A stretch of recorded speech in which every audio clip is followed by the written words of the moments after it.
So, today I'm going to be talking about a way of taxonomizing human history and fitting it into the broader story of big history. I'm going to be suggesting there's 6 mini thresholds of complexity that a human society needs to reach before it can get to the Anthropocene. The talk's going to have 4 separate parts. First, I'm going to be talking about why taxonomies matter, why do it at all. Second, I'm going to be explaining the metric of complexity and the core metrics that I'll be using to measure complexity in human societies. And finally, I'll go through how these metrics apply to the 6 different steps that I am suggesting. Before I jump into it, it's probably worth giving a bit of a spoiler as to the 6 steps that I am suggesting. They're represented on the screen here, noting that global society is modern society and the Anthropocene. So we're really looking at a jump from nomadic hunter-gatherers to agrarian societies to industrial societies and finding a way to map that out. So taxonomies are really common in big history. They've been called thresholds, epochs, levels, and the reason that they come up so often is because they're really useful in compartmentalizing information in a way that allows the discussion of large-scale change to happen. I'm trying to discuss the whole history of the universe without breaking it up into smaller pieces, or even indeed all of human history without breaking it up, is a fool's errand. Our brains just can't handle it. So, I mean, that's the main benefit of it. It's both educational and academic in that sense. But there is a kind of additional benefit to breaking up the path of human history, if you like. One is that it allows for more effective risk assessments. Or what I mean by that is when looking at the large-scale decline or collapse of a human society, the likely result is that that society will return to the previous step. So knowing what that looks like can provide a bit of guidance as to what will happen when things go wrong, and also what will happen if we don't avoid it.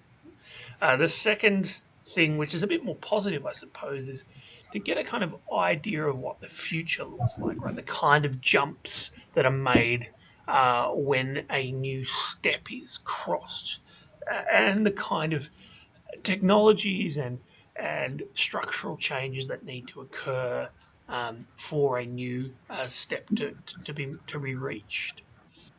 So the core difference between a foraging society and a global modern human society is complexity. Now, what is complexity? Well, I'm not going to try and solve a long-standing and very difficult, thorny problem that has faced many big historians over the years. What I'm going to do is provide a kind of general working definition, which is an increase in structural intricacy that has led to both increased energy flows and emergent properties. Now, I'm going to talk about what those things mean in the context of human societies. If you're interested in my thoughts on what it means in terms of big history more broadly, I'm going to be publishing an article in the Journal of Big History in an upcoming issue. So in order to best reflect the intricacy of a human society as it produces energy flows and emergent properties and even information flows, I've developed 4 metrics of complexity in human societies. I'll go through each in a bit more detail following this slide, but institutional levels are meant to be a reflection of Fred Speer's kind of interconnections between constituent parts. Energy density is a direct reflection of Eric Chason's free energy rate density, and technological innovation is meant to capture emergence. Population is a general category that is a very useful indicator of complexity more broadly. So it's no coincidence that the earliest modern studies of rise and fall in human societies by Thomas Malthus in the late 18th century focused on population. There is, I think, an intuitive link between increased population and increased complexity. But in terms of a more kind of concrete reason for that, well, it comes down to the work of Robin Dunbar, an anthropologist writing in the 1990s, who suggested that humans have a cognitive limit of about 150 to 200 people with which they can maintain close relationships. Right? Beyond this, it becomes very difficult to maintain social cohesion in a group. But human societies are millions and billions of people, so how do they solve this problem? Well, it comes down to institutions. As population increases beyond the cognitive limits posed by Dunbar's number, it becomes necessary to manage social cohesion through institutions. Now, I'll talk about a bit more what institutions look like in human societies, but they are essentially groups of people that manage other groups of people. As population grows, the number of institutions increases geometrically, right? You can see a kind of graphical representation on the slide by Hamilton et al. This kind of web or network of institutions expands as population grows. In populations of less than 200 people, it's possible to maintain social cohesion through direct relationships as part of everyday life. As population increases, however, it becomes necessary for specialised people to manage social cohesion as a kind of full-time job, if you like. Usually the first thing that comes out is a local chief or local official, okay, and then it spreads horizontally and vertically from there. By horizontal expansion, I mean dividing up into more specialised institutions like religions, law enforcement, and private enterprise. Okay, and by vertical institutional expansion, I mean the emergence of hierarchies within each institution, so division of power within governments, for example. So you can imagine on this diagram the expansion of everything moving from where I'm sitting all the way to the top left. So the next metric I want to talk about is energy, specifically free energy rate density. This is a conversion, basically, of per capita, per annum energy consumption. All right, that's all it is. When measuring energy in human societies for agrarian and hunter-gatherer societies, we look at food, and industrial societies, fossil fuels, and renewables. It's not that industrial societies don't eat, it's just that the amount of energy that is produced by fossil fuels is so much larger than food that you really only need to count the fossil fuel and renewable consumption. So it's not intuitively clear why energy increases as population and institutional levels do, but it relates to the hierarchies in institutional levels, right? As people get more power, they take more resources. So in practice, even though everyone needs to eat the same amount, the amount of energy being produced per capita gets much larger as the other two metrics increase. Technological innovation, which is a representation of emergent properties, is key to clearing what we might call bottlenecks in human complexity.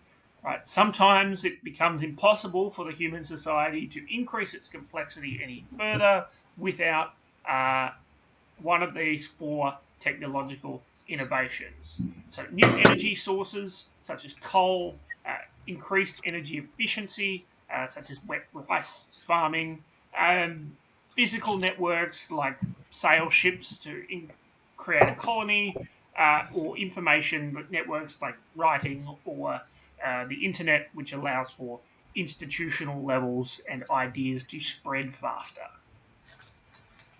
So I'm going to briefly now talk about the 6 steps that I mentioned at the beginning of the talk. The first is nomadic hunter-gatherers, with the population limited by Dunbar's number. Basically one institution, okay, maybe a leader, but largely collective management. Third is just the amount of food required by an individual human per year, okay, and basic technological innovations that distinguish humans from primates and other Homo species. So sedentary villages, said the second step, occur where the local environment is sufficiently abundant to support a settled population.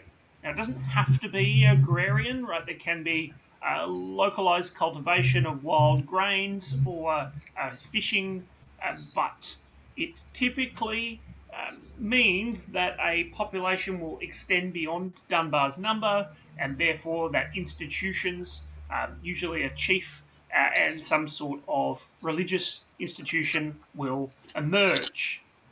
Because institutions emerge, right, the leadership begins to take a surplus of energy, and therefore third has increased. So townships, the third step, occur when the society has developed a way of actively controlling its local environment through agriculture, aquaculture, or domestication, and this unlocks an explosion in population and energy flows.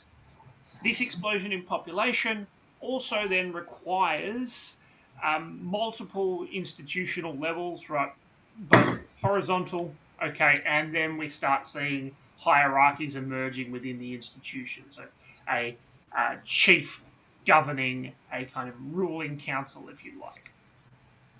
So the fourth step, the agrarian city-states, is where we see the power of information to influence complexity.